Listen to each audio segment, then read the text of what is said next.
Hey everyone, how we doing? It's Friday.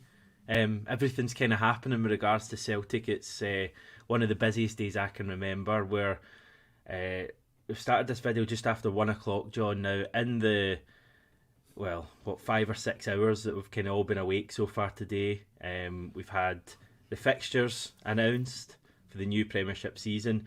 We've had the women's team find out who they're going to play in the Champions League next season. We've had a new kit unveiled. We have had Aaron Mooy retire. We have had Marco Tilio signed. We've had chat about Jota leaving late yesterday. Have I missed anything?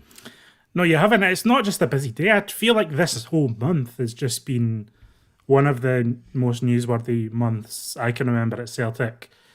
Let's not forget, we started this month winning the treble. Then we had Ange departing. Then we had like a 2-week search for a manager, which culminated in Brendan Rodgers, of all people, returning to the club. Which then Lots haven't arrived yet. a week later, we had the manager's first press conferences, etc., etc. And then this week, it's just been rolling on. We've signed Odin, Thiago Home as well, and now we're signing more players today, and everything that you've just mentioned and listed there. So it's been a pretty crazy time to be a Celtic fan. A lot of upheaval, a lot of positivity. You know, obviously a couple of blows along the way. You know, people are kind of not sure what to think or not sure which way things are going at Celtic, and it's just all it's interesting to say the least. I'll put it that way. Well, I mean the YouTube numbers when we've done videos and the website numbers would suggest to me that people are very engaged in Celtic this month. I can't remember a time like it, to be honest, when we've had such interest and I'm only speaking from a 67 Hill point of view, but I would say that's probably a decent barometer of the entire Celtic support, that the interest in Celtic this month, from, as you say, winning the Scottish Cup, which crazily as you say was at the start of this month, to Rodgers leaving, Ange leaving, Rodgers coming in, and all of the stuff in between. It's been manic, and today is kind of fitting. It's the final day of June when everything has just happened. I mean, it truly is ridiculous. When we're doing these videos, I think one of these stories breaking would have been enough for a live video. Never mind whatever it is, 4 or 5 of them. So we are going to do our best just to kind of cover all of this. I don't know how long we'll be on for.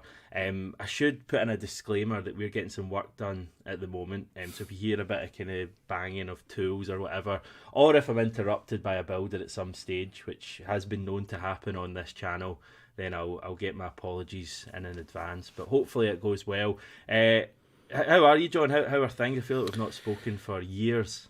Well, yeah, no, we've not done a video for a while, Hamish, together. I've done a couple of videos in your absence, as you know, and we've just been kind of keeping up to date on Celtic. I've been very over all the updates coming out of Celtic over the last month, and just been getting on with that and having a nice summer. The nice weather for a lot of the time, nice light at the end of the day. I'm a big fan of it, Hamish, so I'm happy. And I'm actually feeling pretty good about Celtic, despite all the changes. Despite all the rumours and the drama and the excitement and the upheaval, I'm pretty excited about the new season ahead, I have to say. I'm not feeling doom and gloom about anything at all at the moment. Yeah, it's really exciting. I think that's how I think a lot of people feel about it. Can we start with Aaron Mooy? Would you mind if we did that? Because he's, for me, possibly the most surprising story that's broken. I know there'd been a bit of chat about it over, the past probably month or so, kind of rumours, but I think the latest that we had prior to today was that he was considering his future seriously but hadn't made a decision. And then and I just want to point out that I was awake at this point for some reason, but I think at like 6:40 or something like that, Celtic sent out a tweet. Now, I've never known Celtic to tweet at that time at all, but they tweeted, and attached was a statement announcing that Aaron Mooy was to retire from all forms of football, club and international, with immediate effect. He's 32 years old, I think. He was... I don't know how good he's been in the past, but last season I would suggest he hasn't played much better than that in his career. He can't have, because he was excellent for long spells of last season, and we're going to have to do without him next season. How are you feeling about that?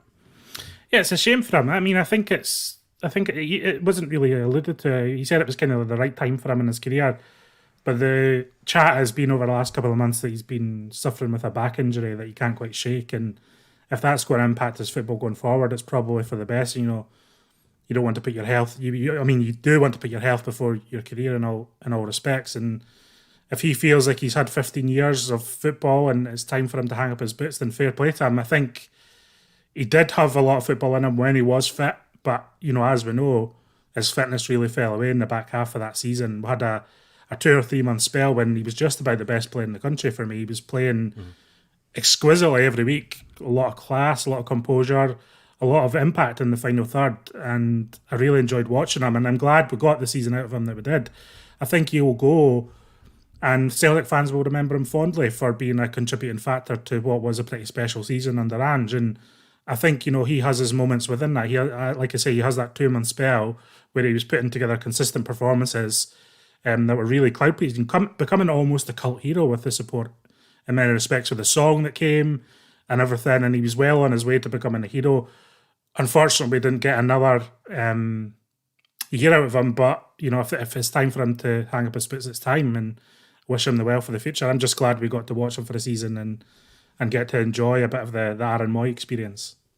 Yeah, a bit of debate on my Twitter anyway. A few people, and probably in the minority, kind of suggesting that they didn't actually feel he'd been great last season, that it was a bit of a purple patch for a couple of months. I do tend to disagree with that. I think in general, yeah, he took a bit of time to get up to speed when he arrived, but I do feel even prior to the World Cup, he like there was signs there that he was doing things for the team. I don't think it was a case of Mooy doing nothing prior to the World Cup, then coming back and just suddenly being a player. I think he improved after the World Cup, and I think, to be honest, he was great from mid-December up until like probably early April, maybe even mid-April. Like it was longer than like 6 weeks, longer than what you could, you know, describe or call a purple patch. It was several months where, you know, he was excellent. I mean, that cup final against Rangers, he was possibly our best player that day, involved in both of the goals. That's probably my kind of game I'll remember from his time. But I think you sum it up, he was a good Celtic player, and I really do think he'll be remembered, you know, really fondly in years to come. And in a weird way, the fact that he was only there for a year might almost help that. Yeah, just enjoyable to watch as well. I just thought, like, his range of passing was good, and he just had a nice timing on the ball. And, you know, when he was kind of controlling a game, it was, you know, aesthetically pleasing and a joy to watch, actually. So, you know, it wasn't just that he was effective for that period. He was actually I just enjoyed watching him. I thought he was a nice footballer to watch, and I'm glad I got to see him. And obviously we have to do without him next season. I feel like that's kind of almost a thing people in a weird way are kind of not realising, because obviously you talk about Mooy last season, but it's next season. The fact that he's not going to be there for me is probably the bigger issue. And I don't think he's irreplaceable. You know, I think even when he was out the team, I mean, let's be fair, there was an argument of whether he was even in our best team last season, given the quality we have in that position. So I think we can replace him. I think we can actually improve on him, but you know, there's no guarantees there. So, have you got a Mooy moment? I don't know if I have a Mooy moment. No, I don't have one moment. I liked when he started getting pelters from the team for getting a song sung to him. So shy. He was so shy. Like, his media personality was the complete opposite of the way he played. Actually, I thought he was quite confident in the way he played and very composed in the media. Far from it. But you know, when he started getting that run of games under his belt, and they were banging out Daddy Cool and all that, I just thought I was enjoying his rise. There's no one single moment that sticks out for me. But yeah, no. Good luck, Aaron Mooy. Yep, I think I would agree with that. He moves on with best wishes to enjoy the rest of his life. His wife put up a really kind of heartfelt Instagram post. I don't know if you've seen it, but just, you know, talking about the sacrifices that he has made and that footballers in general make that people don't realise. And she was talking about him missing you know, major milestones in their babies' lives. So hopefully now, you know, maybe that's factored into his decision as well. So we wish him well. Yeah, what else? I guess we went 2 hours without an Aussie player on our books, and then we signed another one. Marco Tilio has joined from Melbourne City on a 5-year deal. I don't know much about him. He looks really quick, that's what I would say. Yeah, I think he's quick. I think he's quite versatile across the front.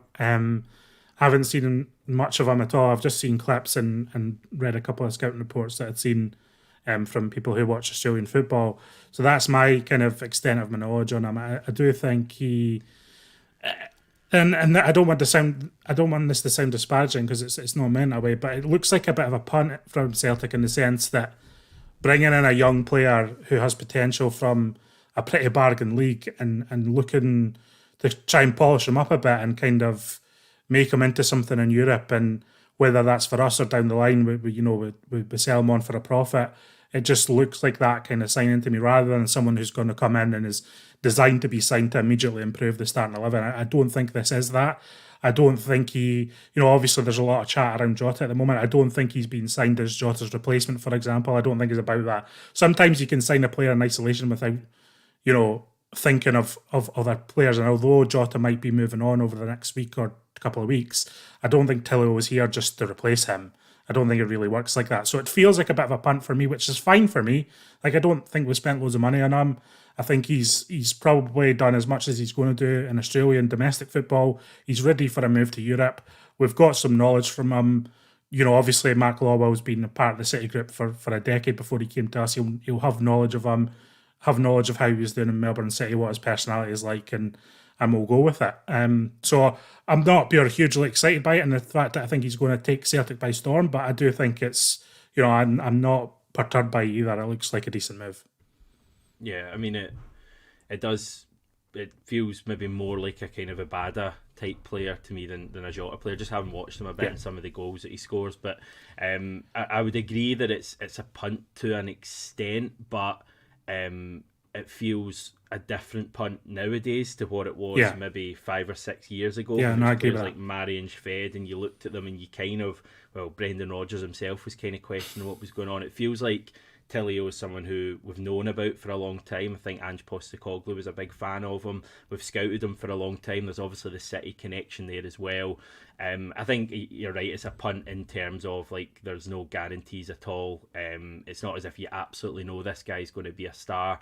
Probably quite similar to Abada joining. I know it's very different times in Celtic when they joined, but I'd say they both had similar kind of past moments at that stage, and similar records. And I would certainly hope if he can have the same impact at Celtic that Abada's had, and we sell him on for far more money than we've paid for him, then we can't disagree with that at all. So yeah, and I think Celtic's big signings this summer are still to come down the road. I don't think this is any indication of, I think we've got a plan for this guy, and I think we've signed him on that basis, and we'll have some sort of development plan for him.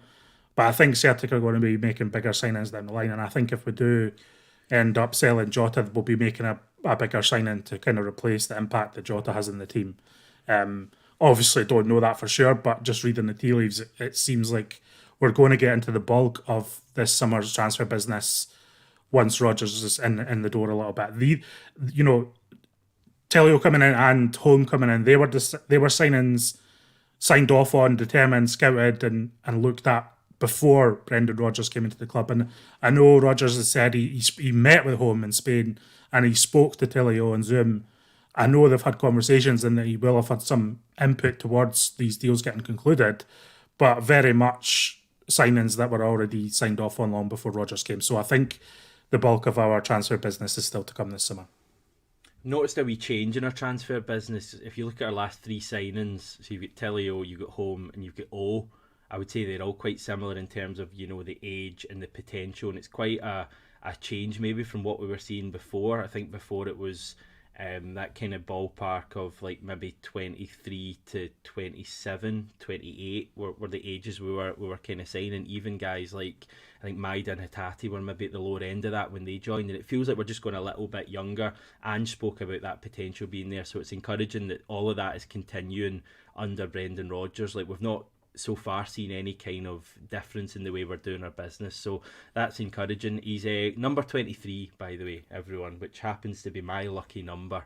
It's also his lucky number. I think he's 23rd of I want to say June, but that would be last week, I'm not sure. Who was the last 23 before him? God, don't ask me that kind of thing, Hamish. Well, who was that? Anyone? Nah, I'm going to have to wait for them. Now, volleyball and goalie. Who can forget? Okay. Thanks for Right, that. Thanks for Jota. reminding me he exists. Can I remind you about Jota? Yes. What are we thinking here? Because it was a bit of a shocker last night. Is this just the reality of Celtic? I think it's the reality of football at the moment, with the cash and the money that's been thrown around from the Saudi league and across sport. To be honest with you, they seem to be getting involved in just about every major sport at the moment, and football is not immune to it. And I don't think Celtic will be immune to it either. And I think when you look at Celtic's model, Celtic are a team who are always going to scout for value and look at youth teams around the world. And we looked obviously, but we're looking at Benfica's youth team, or we look at other youth teams. We look at players who are emerging. We signed Edouard on that basis from PSG, for example. I know Dembele had a season in the Championship, but we kind of signed him on that basis from Fulham. I don't think Saudi teams are really going to do that, despite the money and the resources they have. I think they're going to be more, eager and willing to sign money on players who have kind of made that next step, the kind of step that we sell to. And so Saudi teams coming in at that market, it kind of makes sense that they're looking at Celtic, looking at Jota, a player who's, got a good few seasons of professional football under his belt now. A lot of hype around him in Scotland. And he's played in the Europa League, he's played in the Champions League and played well in those competitions. So it makes sense that they're looking at those kind of players alongside their kind of marquee signings, that they're your Benzemas, your Cristiano Ronaldos, etc. So I think we're going to see a bit more of this money to come. And it didn't really surprise me, to be honest, Hamish, when I heard this yesterday. I know it took a lot of people, took a lot of people by surprise and kind of came out of left field, out of nowhere. And I think the contributing factor to that was the Hatate thing last week, when there was kind of like a similar thing. But that seemed like to be kind of like a fan post on Twitter. This was from like a media network in the Middle East, and so it had a little bit more substance to it initially. And as soon as I looked at it, I thought I think that makes sense. I think it makes sense, and for all parties, for Celtic to bank £20 to £25 million, it makes sense for Jota because he's getting paid a ridiculous amount of money, like generational wealth, really. Even more like I know he's a rich. What was that? Even more than you earn. Even more than I earn. No, generational wealth. And I know he's a rich guy already. He's not poor. I'm not saying that. He earns a lot of money, but the difference between 190,000 a week tax free and what he gets paid at Celtic is just ridiculous. So I can see it. I can see why it ticks a lot of boxes for all the parties involved. Personally, not a big fan of it, for lots of reasons. Not a big fan of this Saudi investment in sports around the world, but it's happening, and I think while it's happening, Celtic are going to take advantage of it. I think, and take money that is on offer, and certainly players are going to. So it seems like it probably will happen at this point, given the monies and the sums involved. Yeah, I mean, I don't think there's any kind of criticism of Celtic for dealing with Saudi clubs, because obviously the money's there. Jota, personally, it's a lot of money, and I totally get that side. I think when you see a lot of the things that are going on in Saudi Arabia, I'd have some question marks about kind of validating what the sports washing that's going on there. But that's his decision. But I think from a Celtic point of view, just keeping it to the football, it's good value. I mean, we paid $6.5 million for him 1 year ago, not 2 years ago. It was 1 year ago we actually bought him, and we're now going to sell him for upwards of 20. I know there's a 30% sell-on fee that goes to Benfica. I would kind of view that as being almost part of the fee that we paid last year. We probably got Jota for much cheaper than he was worth, if we're honest. I think if we'd have paid 10 million for Jota a year ago, it would have been probably a fair deal. We got him for 6.5, and now Benfica are probably going to get the rest of that money and a wee bit more, and we're still going to take home a massive profit. How much will we miss Jota next season? I guess that's all to do with a replacement, but what's your feeling? As a team, I think we'll miss him a lot. I think on a personal basis, I miss him a lot because I think he's probably my favourite player in the team, maybe apart from Kyogo. I just really enjoy watching him play. He's always trying something. He's always trying the difficult thing. And he puts in, as I've said on the show before, that's just one side of his game. I think he's got a whole other side where he works incredibly hard for the team and for his teammates. And that's so heartening to see. And it's sometimes quite rare in such a player who's got such flair and that ability to do something so dangerous in the final third. So for him to have that kind of other side to his game is always a thrill for me to watch. So I think we will massively miss him, and I think we need to sign a quality player to replace him, or like a real quality player. And hopefully that is the case. The suggestion is that Rodgers will get a fair amount of the profit made on him reinvested back into the team, and I think that's so important. If Celtic are going to be,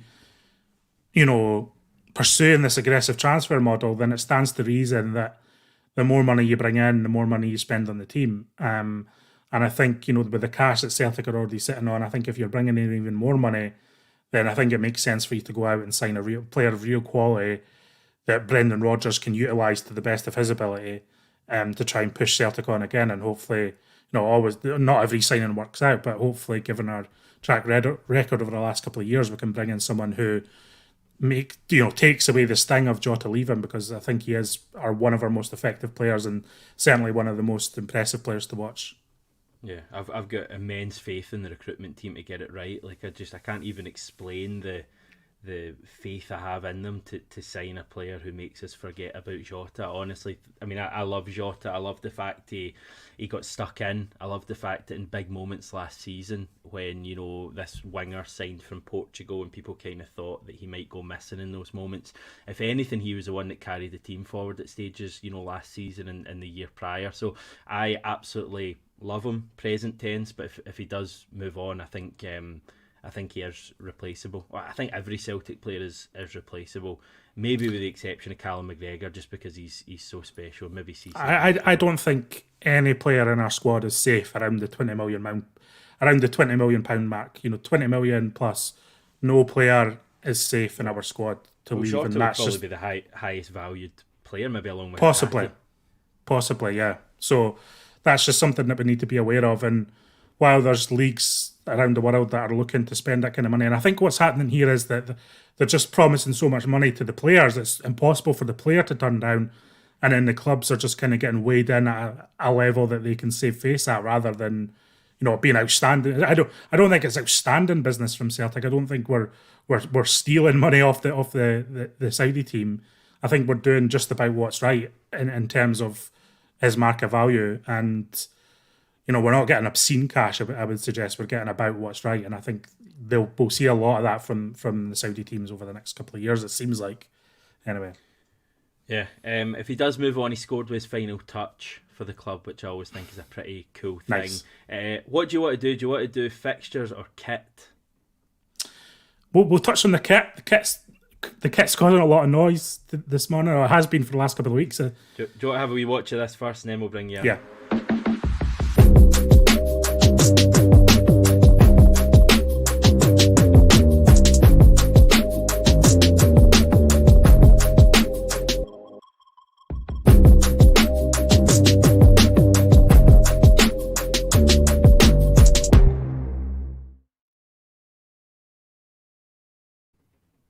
There we go. Nice wee trailer. So, I don't like it, first and foremost. I don't like the kit. No, I'm not a big fashion guru, so I'm not going to sit here and absolutely destroy it. But what I would say is that I don't like it. It's not even that the hoops are getting messed with, although that kind of stained glass kind of watercolour effect, it looks a bit odd.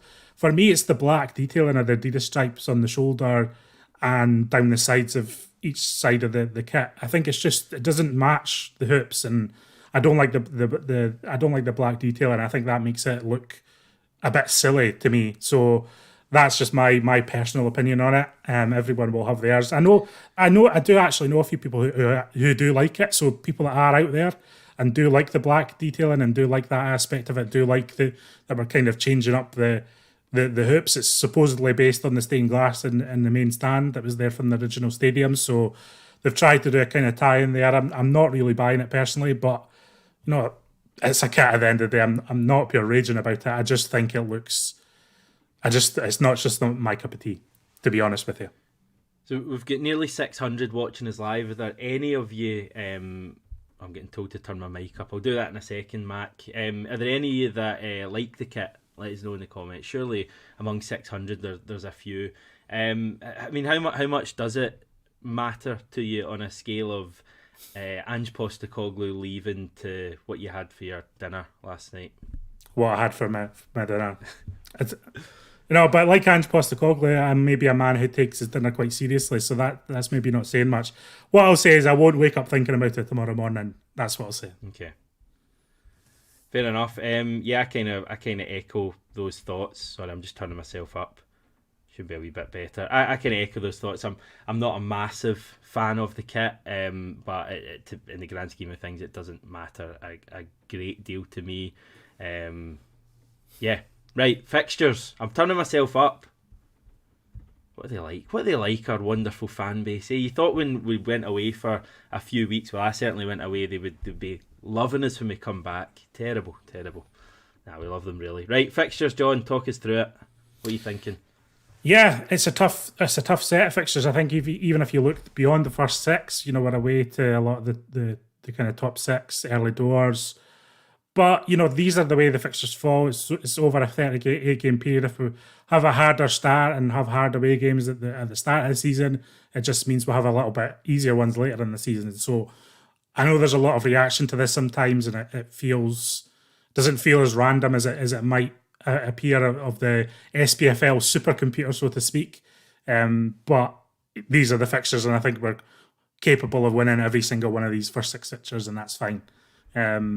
Obviously, we've got Flag Day against Ross County. That'll be a good day, and then it's straight off to Pittodrie, and it'll be interesting to see what Nick Aberdeen are in after their really strong end to last season under Barry Robson. So, I think we're going to find out a lot about all of our opposition in this opening 6 weeks, including ourselves, including the likes of Aberdeen, including Rangers, etc. So, I think it's quite exciting, and I really think Celtic, if we hit the ground running this season, will be on to a good one again. Yeah, I mean, it seems to be the way that they do the fixtures nowadays. We had this conversation this exact time last year, but I don't remember it being like this 10, 15 years ago. But nowadays, it's like you get Rangers, Hearts, Hibs, Aberdeen all away in one round of fixtures, and then the next one you get them all at home, and Rangers are the exact opposite. I've not looked at their fixtures, but I'm pretty sure they'll have us, Aberdeen, Hearts and Hibs all at home in the first round. That's the way it's been the last 2 years. It's you end up with like a weird situation where you have like a so-called horrible run of away games, and then you've got all the big teams at your ground. So I think like a couple of years ago, it's a case of just trying to get through this first round. If we are top of the league after the first 11 fixtures, we'll be in a really good position because we'll have been to Ibrox, we'll have been to Aberdeen, Hearts and Hibs as well. The one that's the kind of maybe slightly negative way to look at it. The positive is that we've got Aberdeen match day 2. I think they've got a European game a couple of days before that. We've got Rangers on match day 4. They've got a big Champions League qualifier, I think, a few days before that. Could go to extra time.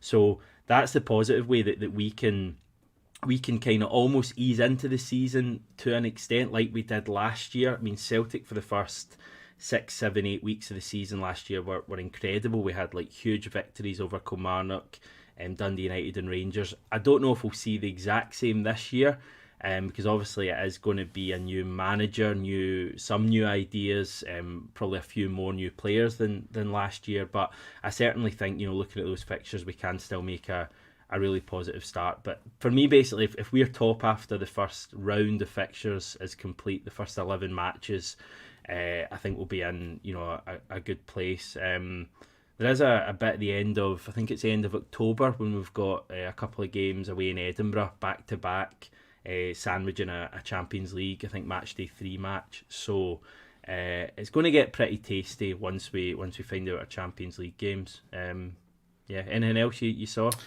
No, nothing that really sticks out. I mean, we're always going to have difficult games around the Champions League game. It's just part of it. We just need to get on with it. Really, I'm not a big believer that we've got an especially hard fixture list. It doesn't really work out like that for me. As you say, it's always changing and always going like that. So, Celtic just need to get stuck in and prove themselves, and that's the end of it, really. What about this from Mr. Freeland? What's the expectations for next season? Brendan Rodgers is inheriting a club and squad in much better nick than Ange did. Do you think it is a case of, Rodgers? I mean, clearly the squad's much better than it was a couple of years ago. Can Rodgers take us to the next level pretty quickly, or, are there going to be a lot of teething issues early on? No, I think we're good to go. I mean, my expectation is that Celtic are at the level they were last season. I don't think anyone should be talking about regression. Likewise, it'd be nice to see us push on and maybe be a little bit more competitive in Europe if we manage to keep the bulk of our players here. So my expectation is success and success at the same level as we've been enjoying. Obviously, trebles. I do think trebles are still special. I know we've won, a lot of them in recent years, but I do still think trebles are special, and it needs an alignment of events to happen, and Celtic to just be incredibly relentless from day one to day end. So I never expect the treble, and I'll never will. I'll never be one of those people who treble is the minimum that we should be doing. I think trebles are special, but I do think winning the league is, that's obviously our target, and I think it's achievable, and I think that's a fair enough expectation. And obviously, how it plays out is how it plays out, but certainly winning the league and being competitive in Europe, that's what we need to do every year, and the next year's no different for me. Interesting for me anyway to see how much of a change you see in the team under Rodgers as opposed to Postecoglou. Rodgers spoke about it being kind of tweaks rather than wholesale changes. Obviously, it would be daft to make any major changes given that how good we were last season. But I'm intrigued to see like will we still be sprinting to take throw-ins and stuff like that? I wouldn't expect it to the same extent as the Ange team, but if that's what the team is used to, it would be daft to maybe alter all of that. So stuff like that I think is going to be fascinating in pre-season. Yeah, and I'm looking forward to seeing what the shape of the team is, how the midfield sets up, what kind of wingers he plays, how he wants his wingers to play, how he wants Greg Taylor to play. I think there is a lot of unanswered questions, don't get me wrong. I don't think we're just going to see the same team. I think there is going to be tweaks, as you say, but obviously intrigued to see how it all plays out, but not expecting massive changes, and certainly not expecting any changes in terms of the end goals of the team for the season. Women's Champions League draw. Yeah. How did that go? Yeah, fine. It was quite a lengthy one. There's a lot of teams. There's kind of like the men's competition. There's a Champions path and a league path. Celtic were in the league path because they finished runners up in SPWL last season. Unfortunately, obviously in the last day, as everyone knows. So they go into the much harder league path, which is a smaller pool of teams and difficult teams within it. So Celtic have been drawn against Brøndby, the Danish team, in their semi-final of a mini-tournament that also includes the Belarusian team, FC Minsk, and the Norwegian team, Vålerenga. So essentially it's a one-off semi-final against Brøndby, and then that either puts them in the final or a third-place playoff. The winner of the four-team mini-tournament goes into round two of the competition. Sorry, bear with me here. And then the round two is then a two-legged knockout tie to determine who goes into the group stages of the competition, which take place between November and January, I think it is. So that's the kind of format and the process. It's a very, very difficult task for Celtic to even win this little mini-tournament, never mind make it out of round two into the group stages. So there'll be a bit of a reality check here. Celtic have only actually played in this tournament once before in 2021-22, and they got beat by Levante, and they also lost the third place playoff. So we haven't even won a match in this competition yet. So the aim of the game will be winning a match, whether it's the semi-final or the third place playoff, and see where we go from there. It's quite exciting for the team, I would suspect. And we don't actually know where it'll be played yet. It's played in one venue. It's a one-venue mini-tournament played across 4 days. So, no, it could be in Glasgow. It could be in Denmark. I doubt it'll be in Belarus, given everything that's going on. Or it might be in Norway. So we just need to wait and see on how all that plays out even. I think it's quite tough to get into the group stage. I think it's maybe only 16 teams, and I think the main champions of the big leagues automatically qualify. I was looking up there where you were talking. Brøndby are 15th in Europe in terms of the coefficient, so they're clearly going to be a big step up from anything I think we face domestically. But I think the Celtic team have shown they can handle that, or certainly handle the big occasion. It's a shame it's kind of going to be a neutral, or maybe not in Neutral-ish, Glasgow, because it would be great to have it at Celtic Park, wouldn't it? And I think would get quite a big crowd. I suspect it will be in Denmark, given I think Brøndby are a seeded team, so I'm not sure if that has some kind of factor in how it plays out. I think they all have a discussion, the 4 teams have a discussion, and then they decide where it'll be played. I think it'd be fantastic at Celtic Park, and I think we might get a decent crowd if it is there, given the way everything's going with the Celtic end, etc. So I would like to see it at Celtic Park, but it'll be tough regardless. So I'm actually looking forward to it again. I think it's a good test, and I think it makes it slightly easier if you're the champions, because you go into a much larger half of the draw, and there's all sort of factors. Glasgow City do make it to the group stages sometimes, so and I think Celtic are as good as Glasgow City at the moment. So there would have been opportunities there, and it's just disappointing they couldn't get the league win done, because I do think it opens a bigger door to the European scene, and I think there is viability there for women's football, especially for the Scottish teams.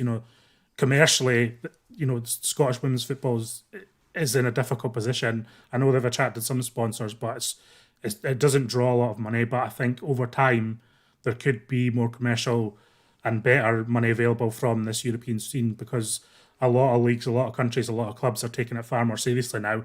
And if you look across Europe at some of the attendances, especially towards the end of the UEFA Women's Champions League, it is quite, it does draw quite big crowds. And if you look at the Women's World Cup that's taking place in Australia, I think a lot of those matches are sold out over there. So there is interest, there is growing, and as interest grows, there is more commercial viability, and that should be something that Celtic are looking to capitalise on as well. Yeah, I'd agree with that. Celtic's Claire O'Riordan going to the World Cup, part of the Republic of Ireland squad. I believe the first ever current Celtic women's player to go to the World Cup. So worth keeping an eye on how she does. Anything else, John, Celtic-wise?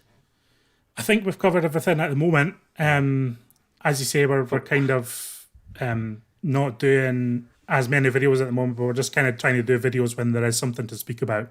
That's how we're trying to use our time at the moment. So if you see a video from us pop up on our feed, or a live show pop on our feed, it's probably because there's something worth talking about from our perspective. So I would say that, and hopefully if there's more updates over the next few days, we can get back together next week and have a wee chat again.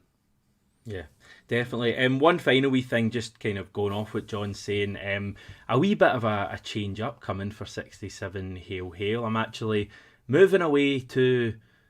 Where am I going, John? You're going to Australia, aren't you? Australia. Moving away to Australia in a matter of weeks.